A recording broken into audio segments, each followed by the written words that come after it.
Hey guys, welcome back to Archie Traveler, and ngayong araw ipakita ko naman sa inyo kung paano kami magpaanod ng kawayan dito sa ilog. Ito yung karugtong nung vlog ko ng isang araw na sama-sama kami nag-boodle fight dito sa Tibet. And yung ilog kasi dito, talagang ano siya, maganda siya, malalim, malinis yung ilog dito. So ngayon si Papa ay nanguha siya ng maraming kawayan para gamitin sa pangbakod sa kila Bibi at doon kila Kuya. So nagsama-sama kami dito para magpaanod, pero talagang mahirap talaga, nadudulas talaga kami dito sa batuhan dahil may mga part na malalim. Good thing ay this time ay hindi ako kasama. So yun na guys, exempted tayo, hindi tayo kasama sa pagpaanod. Ayun sila, nagpapaanod doon sila Papa. So yun, nakikita mo sila doon, yung mga kawayan, gagamitin nila yun para sa bakod doon sa bahay. So yun, tayo yun ay nagko-content dahil kasama. So that's it, bakod. Tapos sila Mama ayun, gusto pa magpaiwan ni Mama eh, hindi man tayo. So ayan guys, yan nakikita nyo guys. Ayan sila. So yun, ngayon papaliparan natin ang drone.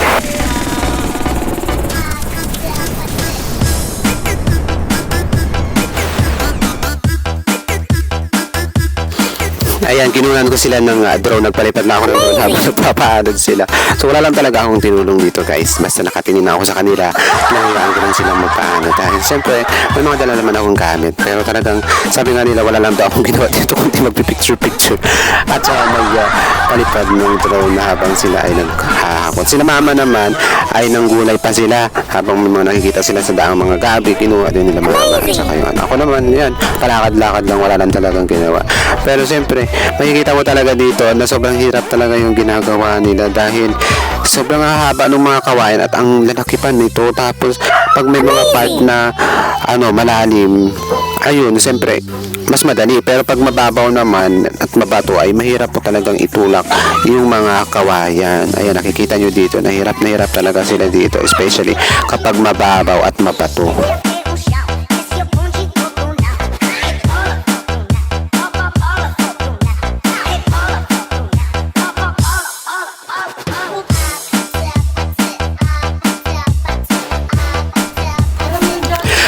Pero kahit ganito kahirap, enjoy naman kami sa pagpapaanod dito dahil masaya kasi mas marami kayo mas masaya magpaanod ng kawayan dahil kapag mag-isa ka lang matatagalan ka. Kaya sabi nga ni Papa, good thing sumama nga kami kasi talagang siyempre naman pero nung maliliit kami, talagang sumasama talaga kami magpaanod lagi kay Papa ng kawayan. And but that time, wala na naman kaming ginawa kundi sumakay-sakay dun sa mga kawayan habang nagpapaanod sila Papa.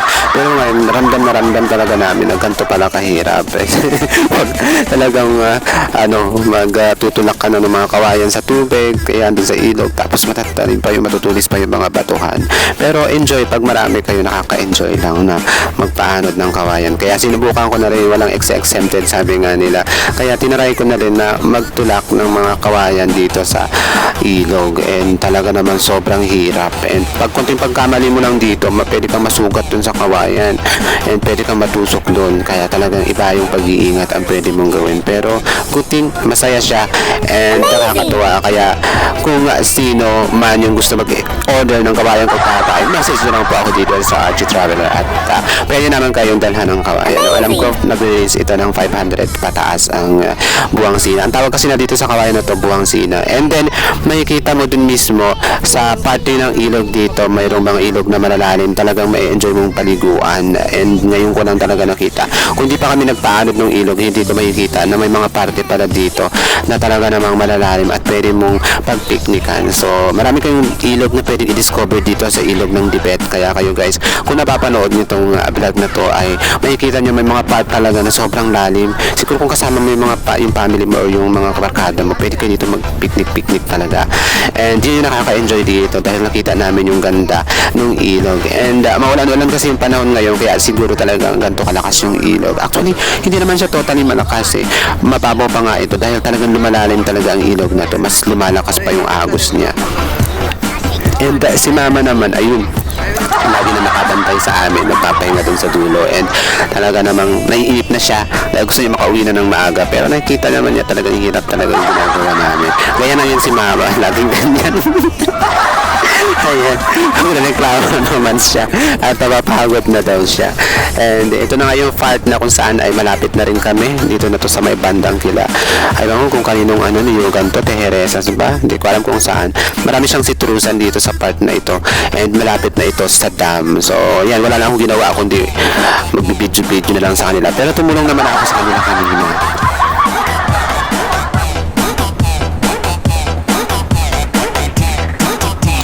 Eto na yung part na si Ariel ay talagang naiinis na talaga. Hindi ko daw siya tinutulungan.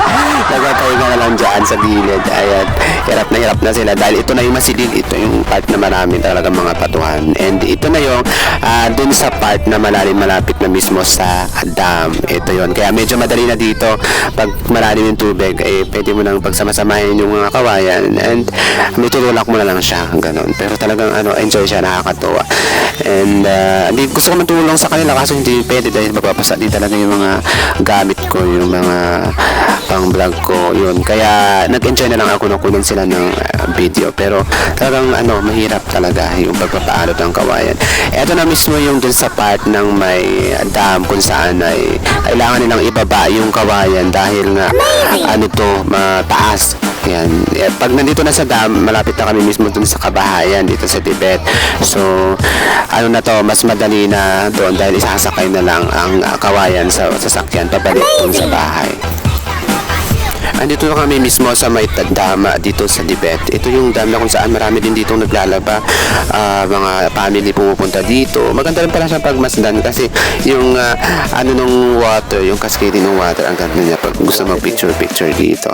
Ayan. So malapit na kami. Ito na yung part na kung saan mapatumasilid. Ito na, malapit na to dun sa area kung saan iiwan namin yung mga kawayan. So yun, hindi na rin ako nagpapasa dahil siyempre maano yung mga dala kong gamit. So yun, sa next time na kapag gusto nyo mag-order guys ng kawayan dito sa amin ay message nyo lang ako and kukuha si Papa ng kawayan. Ang tawag kasi dito yung buwangsina. Matitibay na kawayan ito. Kapag gusto nyo mag-order, kukuha ni Papa and then pwede namin tulungan si Papa para magpaanod ng kawayan mula sa Tibet.